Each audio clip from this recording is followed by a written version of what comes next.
बच्चों chapter number 13 probability, जो 14 chapter है प्रोबेबिलिटी का क्लास 10 का, तुम खुद सोचो कि अगर तुम इससे इंपॉर्टेंट क्वेश्चंस को नहीं करके जाओगे क्या पास हो पाओगे? तो जैसा तुमने थंबनेल में देखा कि प्रोबेबिलिटी के ये क्वेश्चन मत करके जाना, नहीं तो फेल हो जाओगे।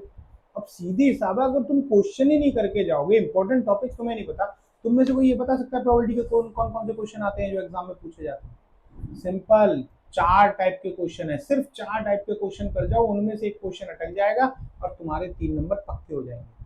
3 से 4 नंबर पक्के हो जाएंगे। तरीका क्या है? सबसे पहला क्या होगा, देखो इस क्वेश्चन से रिलेटेड हम एनसीईआरटी के सॉल्यूशन दे रहे हैं, एग्जाम्पलर के सॉल्यूशन दे रहे हैं पीडीएफ में। टेलीग्राम चैनल के डिस्क्रिप्शन में टेलीग्राम चैनल का लिंक है, उसको ज्वाइन कर लो। ज्वाइन करने के बाद तुम टेलीग्राम पे पहुंचोगे, वहाँ सारी पीडीएफ अवेलेबल है, चैप्टर वाइज पीडीएफ डली हुई है, ठीक है ना।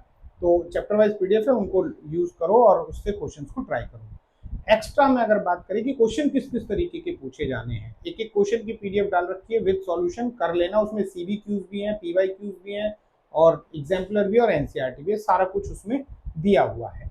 अब अगर बात करें कि इस चैप्टर से आ क्या क्या रहा है, भाई बहुत सिंपल सी बात है, एक कॉइन वाला क्वेश्चन छोड़ना ही नहीं। When 2 coin are tossed 3 coin are tossed, और अगर इन क्वेश्चंस को नहीं करके जाओगे तो दिक्कत आनी आनी है। तो पहले कॉइन वाला क्वेश्चन जरूर करना है। अच्छा, ये कर लिया होगा, मान सकता हूं मैं ये कर लिया होगा। डाइस वाला क्वेश्चन कर लिया, डाइस के आउटकम्स पता है एग्जैक्टली कैसे लिखते हैं? अगर तुम्हें वो चार्ट बनाना नहीं आता, 36 के 36 आउटकम्स लिखने नहीं आते, तो यार कैसे करोगे? प्रोबेबिलिटी का क्वेश्चन पढ़ा, अगर तुम्हें दिखता है कि ये डाइस वाला क्वेश्चन है तो सीधा हिसाब है ना, उस जो आपका टोटल आउटकम्स है उनको तो लिखना ही पड़ेगा, उन्हें पहले ही लिख लो। चाहे उससे रिलेटेड क्वेश्चन पूछा जाए या ना पूछा जाए, लेकिन पहले लिख लो। अगर नहीं लिखोगे तो तुम्हें सॉल्यूशन आएंगे ही नहीं। अच्छा, 2 हुए, तीसरा कौन सा आता है? ये बैक कंटेन वाला आता है।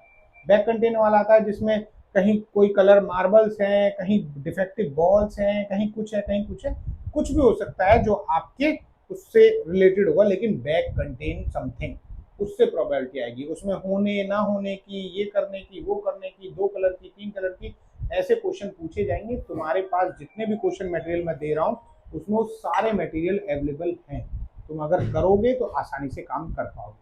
3 पार्ट हुए।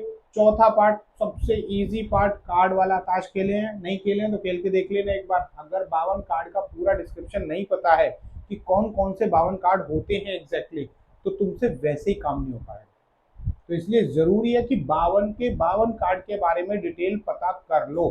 फेस कार्ड कितने होते हैं, ठीक है, पहली बात, फेस कार्ड कितने होते हैं, किंग कितने हैं, क्वीन कितने हैं, रेड कलर के कार्ड कितने हैं, ब्लैक कलर के कार्ड कितने हैं, स्पेड कितने हैं, क्लब कितने हैं और एस कितने हैं।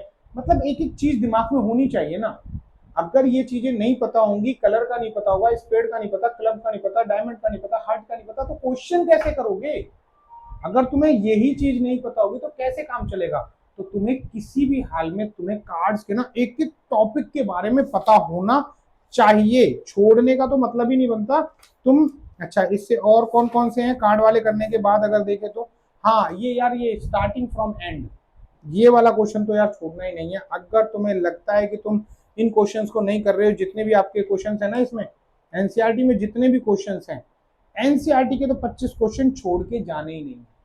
एनसीईआरटी के 25 क्वेश्चन है, उसके अलावा मैंने इसके सॉल्यूशन भी दिए हुए हैं, इसके अलावा एग्जाम्पलर भी हैं और भी बहुत सारे क्वेश्चंस हैं, जैसे पीवाई क्यूज हैं, सीबी क्यूज हैं, एडिशनल क्वेश्चन है, सबके क्वेश्चन विद सॉल्यूशन डाले हुए हैं। किसी भी हाल में एक एक क्वेश्चन को करके जाओ, अगर इस बार वही हालात दोबारा पैदा नहीं करने हैं तो इस चैप्टर से रिलेटेड यही इंपॉर्टेंट क्वेश्चन थे, सारे इंपॉर्टेंट क्वेश्चन को कर लीजिए। नेक्स्ट वीडियो में मैं आपसे बात करूंगा अगले चैप्टर्स के बारे में। मेहनत कर लो यार, कंपार्टमेंट में पास होना है तो। Thank you so much.